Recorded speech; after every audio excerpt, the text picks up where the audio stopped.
ನಮಸ್ಕಾರ ಸ್ನೇಹಿತರೆ, ಇವತ್ತಿನ ವಿಡಿಯೋದಲ್ಲಿ ನಾವು ವರ್ಷ ಪೂರ್ತಿ ಕೆಡದಂತೆ ಇಡಬಹುದಾದ ಬಾಯಲ್ಲಿ ನೀರು ತರಿಸುವಂತಹ ಅಮಟೆಕಾಯಿ ಉಪ್ಪಿನಕಾಯಿ ಮಾಡೋದು ಹೇಗಂತ ನೋಡೋಣ. ಇದು ಬಿಸಿ ಬಿಸಿಯ ಅನ್ನದ ಜೊತೆಗೂ ಸಹ ಈ ಉಪ್ಪಿನಕಾಯಿ ಇದ್ದರೆ ರುಚಿನೇ ಬೇರೆ. ಸೈಡೆಲ್ಲ ಇದು ತುಂಬ ಈಸಿಯಾಗಿ ಸಿಗುತ್ತೆ. ನಮ್ಮ ಪಟ್ಟಣಗಳಲ್ಲಿ ಸ್ವಲ್ಪ ಸಿಗೋದು ಕಷ್ಟ.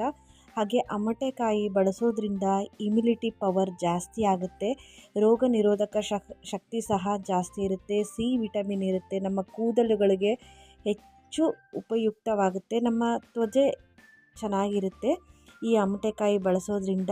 ಹಾಗೆಯೇ ಬರೀ ಅಮಟೆಕಾಯಿನ ಉಪ್ಪಿನಕಾಯಿ ಬಳಸದೆ ಇದನ್ನು ನಾವು ಚಟ್ನಿ ಸಹ ಮಾಡ್ಬೋದು, ಹಾಗೆ ತಂಬುಳಿನೂ ಸಹ ಮಾಡ್ಬೋದು, ಹಾಗೆ ಪಾನೀಯನೂ ಸಹ ಇದು ಮಾಡ್ಬೋದು. ಮುಂದಿನ ವಿಡಿಯೋದಲ್ಲಿ ನಾನು ಪಾನೀಯ, ತಂಬುಳಿ ಮತ್ತು ಚಟ್ನಿನ ಹೇಗೆ ಮಾಡೋದಂತ ತೋರಿಸ್ತೀನಿ. ಇವತ್ತಿನ ವಿಡಿಯೋದಲ್ಲಿ ಅಮಟೆಕಾಯಿ ಉಪ್ಪಿನಕಾಯಿಗೆ ಏನೇನು ಬೇಕು ಸಾಮಗ್ರಿಗಳಂದರೆ ಮೆಂತೆಕಾಳು, ಸಾಸಿವೆ, ಉಪ್ಪು, ಅರಿಶಿನ ಮತ್ತು ಇಂಗು.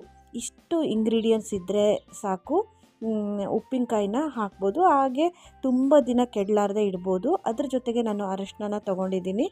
ಅರಿಶಿನ ಯಾಕೆ ಅಂತಂದರೆ, ನಾನು ಅಮಟೆಕಾಯಿನ ಚಿಕ್ಕದಾಗಿ ಕಟ್ ಮಾಡಬೇಕಂದ್ರೆ ಇದು ಮೊದಲು ಪ್ರೊಸೀಜರ್ ಏನಂದರೆ, ಅಮಟೆಕಾಯಿನ ನೀರಿನಲ್ಲಿ ಚೆನ್ನಾಗಿ ತೊಳೆದ್ಬಿಟ್ಟು ಒಂದು ಬಟ್ಟೆನ, ಒಣ ಬಟ್ಟೆಯಿಂದ ಅದನ್ನು ಒರೆಸ್ಬಿಟ್ಟು ತೊಟ್ಟನ್ನ ತೆಗೆದುಬಿಟ್ಟು ಅರಿಶಿನ ಮತ್ತು ಉಪ್ಪನ್ನು ಹಾಕಿಬಿಟ್ಟು ಒಂದು 2 ದಿನ ಉಪ್ಪು ನೀರು ಬಿಡೋವರೆಗೂ ಆ ಅಮಟೆಕಾಯಿನ ಅದರಲ್ಲೇ ಬಿಡ್ತೀನಿ. 3ನೇ ದಿನದಲ್ಲಿ ಅದಕ್ಕೆ ಸ್ವಲ್ಪ ಖಾರದ ಪುಡಿನ ಹಾಕ್ತಿದ್ದೀನಿ. ಖಾರದ ಪುಡಿ ಹಾಕಿದ ಮೇಲೆ ಕೆಳಗೆ ಮೇಲೆ ಮಾಡಬೇಕು. ಹಾಗೆ ಇದಕ್ಕೆ ಸ್ವಲ್ಪ ಇಂಗನ್ನು ಹಾಕಬೇಕು. ಇಂಗು ಹಾಕೋದ್ರಿಂದ ತುಂಬ ದಿನ ಇಟ್ಟರೂ ಸಹ ಉಪ್ಪಿನಕಾಯಿ ಯಾವುದೇ ರೀತಿಯಾದಂಥ ಉಪ್ಪಿನಕಾಯಿ ಕೆಡೋಲ್ಲ. ಹಾಗೆ ಇದಕ್ಕೆ ಸಾಸಿವೆ ಮತ್ತು ಮೆಂತೆ ಕಾಳನ್ನ ಪುಡಿ ಮಾಡಿಟ್ಕೊಂಡು ಅದನ್ನು ಸಹ ಹಾಕ್ತಾಯಿದ್ದೀನಿ.